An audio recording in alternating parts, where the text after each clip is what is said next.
El sábado de la graduación de 1969 amaneció con el cielo de junio lavado a medias. Esa luz clara que engaña. Parece fresca, pero a las 11 de la mañana el asfalto ya está echando vapor. Ciudad Universitaria olía a pasto recién cortado y a humo de bochos azules estacionados sin orden en los bordes de Insurgentes. En las bardas todavía se alcanzaban a leer, pálidas, las consignas de un año antes, letras arrancadas a cubetazos, fantasmas de aerosol que resistían el sol. Yo tenía 19 años, toga prestada, y un nudo de listón rojo en la muñeca izquierda, el mismo color con el que mi madre me peinaba las trenzas de niña. Apreté el nudo 2 veces para que se callara la ansiedad. Mi madre, doña Amalia, llegó con su mejor rebozo color bugambilia, los ojos achinados por la suerte de haber alcanzado ese día. «Méndiga ciudad», murmuró con cariño y resuello, «todo lo cobra, pero también te deja llegar». Traía un ramito de margaritas envuelto en papel periódico de Lesto. Se lo habían regalado en la mercería donde trabajaba, cosiendo lentejuelas a diademas para quinceañeras. Se había levantado a las 5. Preparó tamales de rajas para que no nos ganara el hambre y guardó el termo de café en la bolsa grande, esa de plástico que llamaba mi maleta diplomática. Martín, mi novio, camisa blanca, corbata estrecha, cabello peinado hacia atrás con un empeño que le quitaba 1 centímetro de frente, apareció con un Sanborns envuelto en celofán, un portarretratos plateado con cristal grueso. «Para la foto, Tere», dijo con esa sonrisa de hijo de contador que no conocía los sobresaltos de la renta. Yo reí, porque es raro que alguien te regale un marco antes de que exista la imagen. Él planeaba mi vida a largos trazos. Maestra primero, posgrado en 2 años, un departamento en Narvarte, donde a los sábados llegue el panadero cantando la canción del pan, y listo. Yo no sabía si quería tanto orden, pero esa mañana no iba a disputar con la felicidad. Nos formaron frente al auditorio de ingeniería.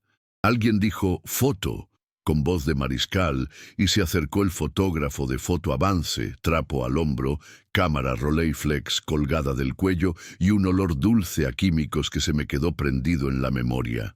Cerquita, corazonas, sin aplastarse, bromeó, colocándonos 1 a 1, la estatura a su capricho. La madre a la derecha, el novio detrás, no me lo pongan en primera fila que luego les estorba, y la festejada al centro. Doña Amalia obedeció sin decir palabra. Martín se rió.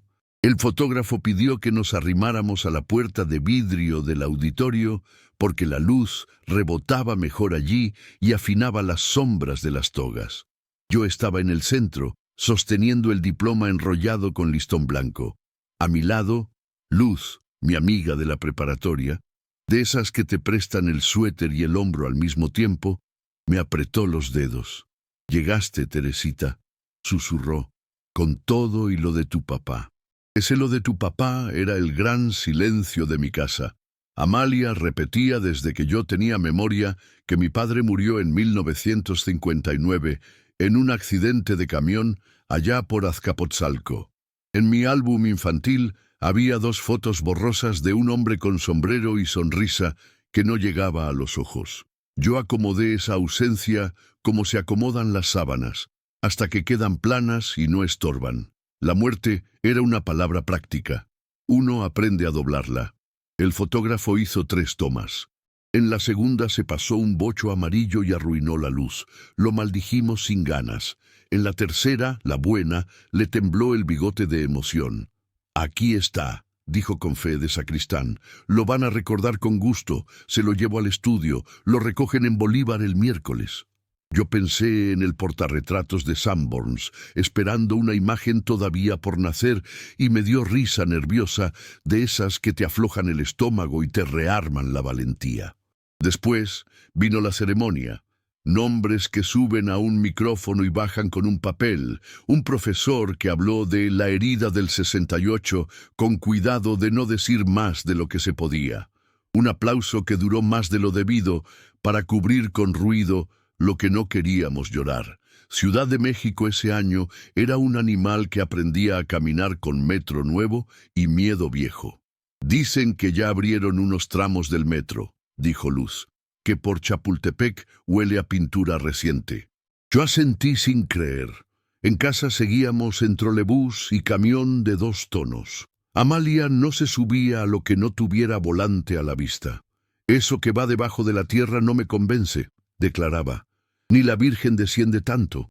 Salimos a la explanada. El sol ya pegaba como si quisiera borrar a plomazos cualquier duda. Martín me jaló hacia la sombra de un pirul. Tus manos, dijo. Tienes manos de maestra. No supe si era halago o destino. Amalia me acomodó el fleco, detalle que repetía cuando no sabía cómo decir te quiero. Un organillero pasó con su monito de peluche colgando del hombro. La música sonó a cinta vieja. En la esquina, 2 granaderos miraban sin mirar. Tomamos refresco de vidrio y respiramos como quien termina un maratón y no quiere admitir que los pulmones están llorando por dentro. El miércoles fui con Amalia al estudio de Foto Avance en la calle Bolívar, entre locales de plumas fuente y máquinas de escribir. Olía a madera encerada y a fijador. Tras el mostrador, un señor de chaleco verde sacó un sobre de Kraft y lo puso como hostia sobre el vidrio. Álbum Graduación, leyó. Abrió el sobre y sacó la ampliación. Una copia 20-25 en blanco y negro, limpia como plato nuevo. Nos inclinamos las 3, mi madre, Luz y yo, sobre el rectángulo brillante. Y entonces ocurrió lo que en ese momento no supe nombrar y tardaría décadas en entender. Un reflejo llamó a la puerta de mis ojos. En la puerta de vidrio del auditorio, justo en la franja que enmarcaba nuestras togas, había una mancha clara. No era glare ni polvo del lente. Era un rostro curvado por el vidrio, agrandado y pequeño al mismo tiempo, como esos espejos de feria donde uno se ve extraño pero reconocible. Un hombre con sombrero se acercaba a cuadro, mirando hacia nosotros desde el otro lado de la calle, como si hubiera querido entrar en la foto y se hubiera arrepentido al final. Tenía la mandíbula cuadrada, un lunar cerca de la ceja derecha y una cicatriz finita en el labio superior, casi un rasguño. Doña Amalia dio un paso atrás, como si el mostrador hubiera soltado electricidad. Luz se llevó la mano a la boca, pero no hizo ruido. Yo me quedé clavada a mis propios pies. ¿Nos presta una lupa?, preguntó Luz con una calma que no era suya. El señor del chaleco, experto en gente que busca más de lo que muestra el papel, nos acercó una. Amalia no se movió. Yo acerqué el vidrio y el rostro se definió con esa crueldad que tiene la nitidez. El lunar estaba donde lo recordaba de las fotos borrosas de mi álbum. La línea de la ceja derecha se partía en 2, como si una risa antigua la hubiera enseñado a ser oblicua. No podía afirmarlo sin querer desmentir a mi madre, pero dentro de mí una puerta se azotó. Mi padre estaba en la foto de mi graduación de 1969, parado al borde del encuadre, vivo, presente, a contraluz. «Es la luz», dijo Amalia con voz de alguien que arroja una piedra al agua y espera no escuchar el chapuzón. Las ampliaciones hacen esas cosas. Su mano buscó el rebozo, como quien se ancla a la tela para no irse de sí misma. «Es la luz», repitió. Luz y yo no la contradijimos. La ciudad se nos metió entre los dientes. El ruido de eje central, un camión rechinando frenos, los pregones de Santo Domingo donde hombres con máquina escriben vidas ajenas al dictado. Pagamos, guardamos la foto en el portarretratos que Martín me había regalado y salimos a la calle como salen los toreros cuando sobreviven de milagro. Paso normal, corazón a golpes. Esa noche no colgué la foto. La envolví en papel de China y la dejé en la cajonera, arriba de los calcetines de lana que mi tía me tejía cada diciembre. Martín preguntó por teléfono por qué no inaugurábamos el portarretrato. «Mañana», mentí. «Hoy no traje clavos». Amalia lavó platos con un vigor que rayaba en oración. Me dio un beso en la frente más cálido que su costumbre y me dijo: «Duérmete, mañana lo vemos con buena luz». Tenía miedo de que la buena luz confirmara lo que la mala ya me había dicho. Al día siguiente, Luz y yo nos fuimos a Santo Domingo. Preguntamos si pueden copiar el reflejo, propuso con su apetito de problemas. Los escribanos nos miraron con esa mezcla de sorna y oficio. Un señor de bigote finito y manos de violinista nos llevó con un fotógrafo viejo que trabajaba en la parte de atrás, entre secadoras con clips y olor a solución de revelado. «Se puede», dijo, mirando la foto con el respeto que se le tiene a un enfermo grave. «Se recorta la zona y se saca copia de ese pedacito. Se va a ver más de lo que quieren ver». Nosotros queríamos, por cobardes. Esperamos una hora que se nos hizo un año. El hombre volvió con un rectángulo de papel del tamaño de una tarjeta postal. Era el reflejo, agrandado hasta el cinismo. Allí estaba el sombrero, el lunar, la ceja partida como un río que se encuentra a sí mismo. Y la corbata, un estampado de rombos que en mi casa siempre fue motivo de chistes, porque Amalia decía que los hombres con rombos eran coquetos. Yo vi la corbata y me dieron ganas de vomitar. El cuerpo recuerda antes que la mente. «¿Y si es?», preguntó Luz, y no se atrevió a terminar. «No es», dijo Amalia cuando le llevamos la copia esa tarde, sin dejar que la frase muriera. «No es, y no me falten al respeto». Esa fue la primera vez que escuché fuego en su voz. «Tu padre se murió en un accidente. Punto». Guardó la tarjeta en el cajón, donde escondía el dinero del mandado, como si una imagen pudiera robarle la economía. «No revolvamos», suplicó, y en ese ruego había cansancio, miedo y algo que en ese momento no supe descifrar. Culpa. Guardé la foto 2 años sin colgarla. Martín la colgó un día que yo no estaba, en la sala, frente al reloj de pared. «No podemos vivir en cajas», dijo. «Nos casamos sin que ese misterio estallara, porque la vida aprieta con cuentas de gas y verbenas de domingo». Luz se fue a Xalapa por trabajo. Amalia siguió cosiendo lentejuelas y callando otras cosas. En 1971, la ciudad volvió a vibrar de forma que nadie supo explicar sin contraer los hombros. Yo aprendí a mirar menos los periódicos y más la mesa. La foto se volvió mueble. Estaba allí, decente, enmarcada, y sin embargo no dejaba de parpadear un mensaje en el espejo de la puerta, como si el vidrio tuviera voz propia. Pasaron décadas, cambiaron los camiones, inauguraron más líneas del metro, se cayeron y levantaron edificios. Ciudad Universitaria perdió un poco de pasto y ganó árboles altos. Martín y yo tuvimos una hija, Ana, que heredó de mí el hábito de guardar preguntas en cajas bonitas. La foto siguió en la sala, muda y fiera. Doña Amalia envejeció con dignidad y la mirada fija. Nunca volvió sobre el tema. Yo aprendí a no mirar el reflejo cada vez que pasaba, como se aprende a no rascarse una costra para que no sangre. Pero una tarde de 2014, cuando Ana trajo a casa un escáner y el lenguaje de las máquinas agrandó el mundo a fuerza de píxeles, la puerta de vidrio del auditorio me volvió a llamar. Y nunca más pude decirle que no. La tarde del escáner comenzó con una misión inocente. Ana quería digitalizar los álbumes para que no se pierda nada si un día se nos mete el agua por la ventana. Puso la mesa junto al balcón, conectó la máquina que parecía un libro que respira y me dijo: «Mamá, tráete la graduación. Esa siempre me da curiosidad». Yo me hice la que no escuchó. Amalia ya no estaba para defender su versión. Se había ido un año antes, con la mantilla en la cabeza y el pulso firme hasta el final. No había dejado cartas, había dejado hilos, agujas y una cajita de lata con botones de todos los tamaños. Empecé a decir que no encontraba la foto, pero Ana ya había abierto el portarretratos y había colocado la copia sobre el cristal del escáner. «A ver», canturreó, «a ver qué dice el vidrio». La imagen apareció en la pantalla grande como una ventana hacia 1969. Ana hizo lo que los jóvenes hacen con la naturalidad de los que crecieron en pantallas. Amplió con 2 dedos la zona de la puerta. Yo sentí un hilo de agua correrme por la espalda.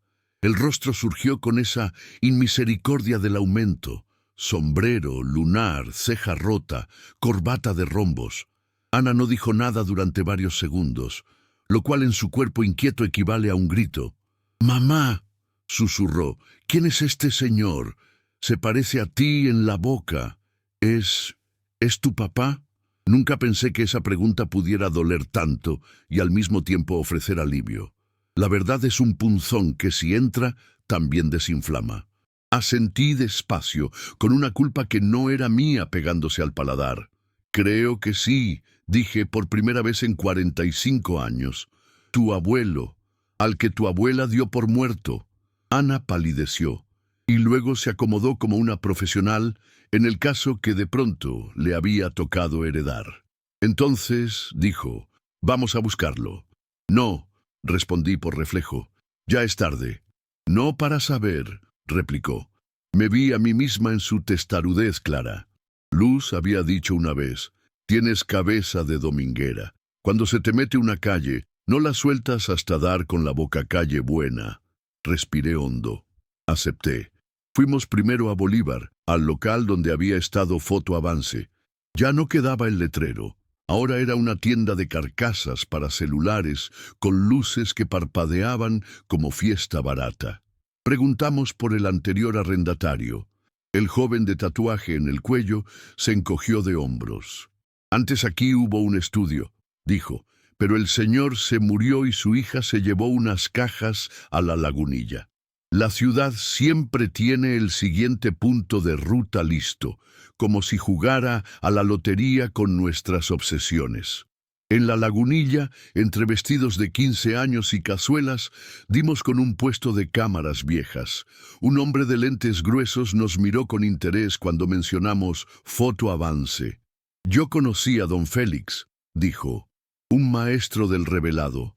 Su hija, Maritza, tiene aún negativos en su departamento. Vive por Santo Tomás». Nos dio una dirección escrita a mano, de esas que todavía incluyen subirse al trolebús y bajarse en la esquina de la panadería El Faro. Maritza nos abrió con recelo y un delantal de flores deslavadas. No se sorprendió de nuestro motivo. No éramos las primeras. «Todos vienen por fantasmas», dijo, y sin embargo nos dejó pasar. En la sala había cajas rotuladas con años: 1965, 1966, 1969. Cuando tocó 1969, mis dedos temblaron. Abrimos sobres con nombres de generaciones, bautizos, bodas, graduaciones. Ana buscó mi nombre, Teresa Amador, escrito con caligrafía de escribano. Dentro, junto a mi ampliación, estaba una nota de puño y letra de don Félix. Cliente pidió copia parcial de reflejo, entregar a señora Amalia, cobrada. Amalia. Mi madre había vuelto en secreto a buscar lo mismo que yo buscaba con Luz. Certeza o negación. No me lo dijo. Lo guardó en el cajón del mandado como quien guarda un cuchillo para cortar la tristeza cuando sea necesario. «¿Podemos llevarnos el negativo?», preguntó Ana. «No me gusta desarmar archivos», dijo Maritza, «pero puedo hacerles una copia a alta resolución». Mi papá hacía esto por cariño a la imagen. Yo lo hago por respeto a la gente que necesita ver. Nos sentamos mientras ella montaba un escáner profesional que rugía como frigorífico y poblaba la habitación de una luz tenue. La copia salió con una definición casi cruel. El hombre del reflejo no era un trazo, era una persona con poros, barba de 2 días y la misma arruga en la frente que a mí se me marca cuando algo no me cuadra. Lloré sin aspavientos. Ana me tomó la mano. «¿Y ahora?», dijo. Yo sabía que la ciudad no se deja recorrer sin pagar peaje. Decidí ir a Santo Domingo, pero no a los escribanos, a los archiveros que todo lo encuentran. En la Hemeroteca Nacional, una mujer con chaleco de UNAM nos enseñó cómo buscar en el índice telefónico de 1968-1971. Amador no apareció. Mi padre se apellidaba Amador en mi acta, pero Amalia me había dicho que él se llamaba Rafael Pineda y que Amador era suyo. Busqué Rafael Pineda. Hubo 3. Uno en Tacuba, tallerista. Otro en Doctores, oficinista. Otro en Azcapotzalco, trabajador de talleres gráficos. La corbata de rombos sonó a oficina. El rasguño en el labio sonó a taller. Me quedé con 2. Fui al Sanborns de los Azulejos a pensar, lugar donde las decisiones se disfrazan de chilaquiles, y llamé a Luz, que vivía ya de regreso en la ciudad, jubilada y con más memoria que nostalgia. Le conté todo. Guardó silencio largo, de amiga que pesa antes de hablar. «Tere», murmuró, «yo sí lo vi esa mañana. Lo vi del otro lado de la calle. Me vio. Hizo con la mano un gesto de no. Yo te iba a decir, pero tu madre me lo pidió. No le digas. Dijo que si él aparecía, te rompía la vida otra vez. Le creí. Perdóname». La perdoné con el corazón abierto como un libro. No por bondad, sino porque la verdad ya estaba afuera y el rencor no tenía trabajo útil. Fuimos a Tacuba. El Rafael de Taller había muerto en 1998. El portero nos dijo que su viuda se fue con una hija a Nezahualcóyotl. Fuimos a Doctores. El oficinista no sabía de qué hablábamos.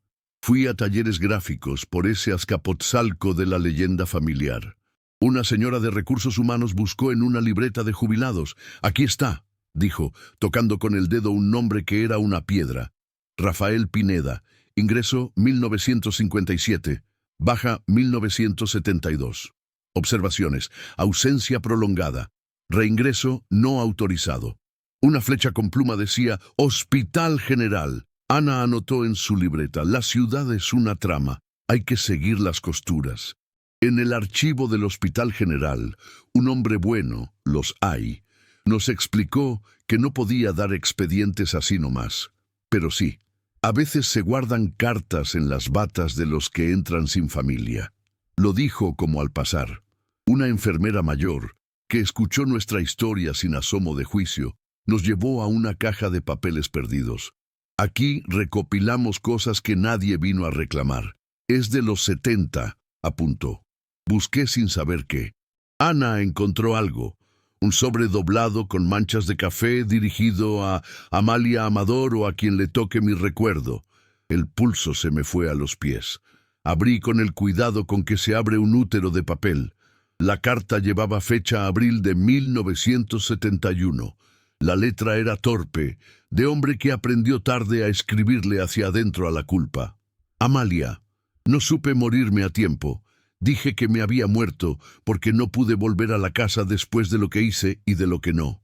Me fui en el 59. Sí, no por otro amor, sino por vergüenza. Me corrieron por boletinar. En el 68 me usaron de chofer para cargar gente al camión. Yo no quería, pero lo hice.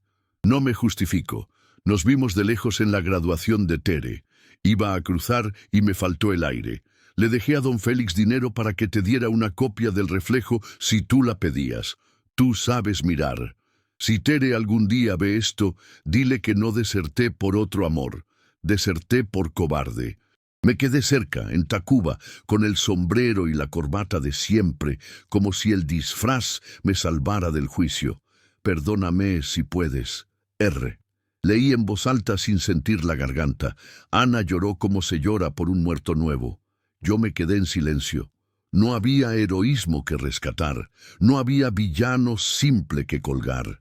Había un hombre quebrado que eligió mal una y otra vez hasta que se quedó sin caminos. Eso no me devolvía infancia, pero me arrancaba una piedra de la boca. Ya no tenía que sostener la versión limpia ni cultivar la sucia. Tenía un hecho. Mi padre no estaba muerto en 1959. Me vio en 1969. Se murió de otra cosa. Vergüenza y pasos equivocados. ¿Qué hacemos con esto?, preguntó Ana. Pensé en Amalia, que cargó un secreto porque creyó que así me protegía. Pensé en Luz, que obedeció por lealtad. Pensé en mí, en la Tere que aprendió a doblar la ausencia. Lo contamos, dije, limpio, sin adornos, a Lana, tu hija. Le diremos que su bisabuelo era humano y que un reflejo nos enseñó tarde, pero nos enseñó bien. Regresamos a casa con una copia digital de la foto, otra del reflejo y la carta en un protector de acetato que Ana compró en el camino. Colgué la foto sobre el reloj de pared. Le di frente por primera vez. Llamé a Luz para invitarla a verla con café y pan dulce. Cuando se sentó, la mujer de Xalapa y de 1971 y de todos mis patios, me estrechó la mano con fuerza. «Perdón», dijo otra vez. «Gracias», dije yo.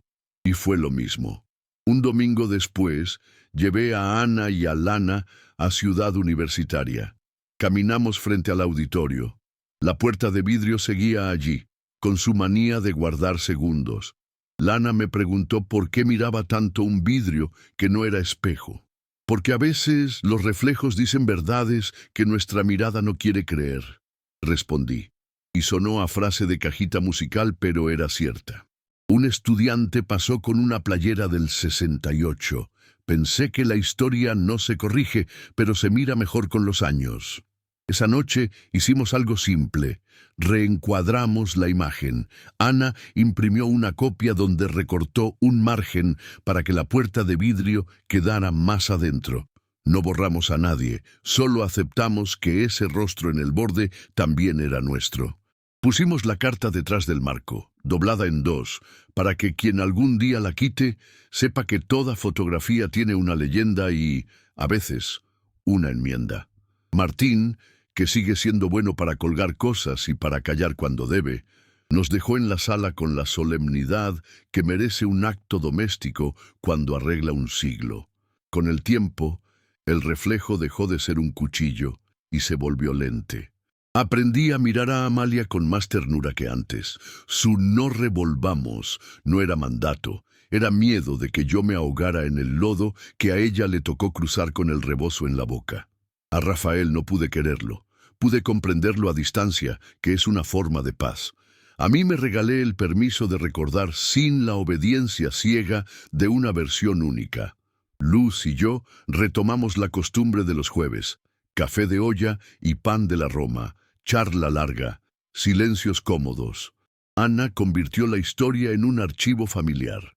Etiquetas, fechas, copias, no para exhibirla, para que nadie más tenga que adivinar. A veces, cuando Lana me pide que le cuente la anécdota del espejo que no era espejo, empiezo donde debo. Ciudad de México 1969, yo con toga prestada, tu bisabuela con rebozo, un fotógrafo con bigote, un reflejo que nos estaba esperando. Y lo cuento sin adornos, con esos detalles mínimos que son los que nos devuelven a un lugar. El organillero, el pirul, el Sanborns, donde compramos el marco antes de la imagen. Al final, Lana pregunta, ¿y por qué no vino a saludar? Le digo, porque no supo, y porque a veces uno llega tarde a su propia vergüenza. No le oculto la palabra, no la hago gran discurso. Ella asiente, por ahora sin dimensionar, y me abraza. Ese abrazo es mi graduación verdadera, la que tardó medio siglo. La foto frente al auditorio era un punto y aparte. El reflejo fue el punto y seguido que no vimos. Lo cambió todo. No la historia del país. Esa se aprende de muchas fotos, sino la historia chica que cabe en una mesa de comedor. Ahora, cuando paso frente al marco, ya no aparto la vista. Digo en voz baja como quien saluda al vecino, «Te vi», y en el cristal, si me pongo a cierta hora, me devuelvo el saludo. Porque en el fondo eso hizo la ciudad con nosotras. Nos enseñó que mirar de frente un reflejo puede ser, al fin, una manera de vivir.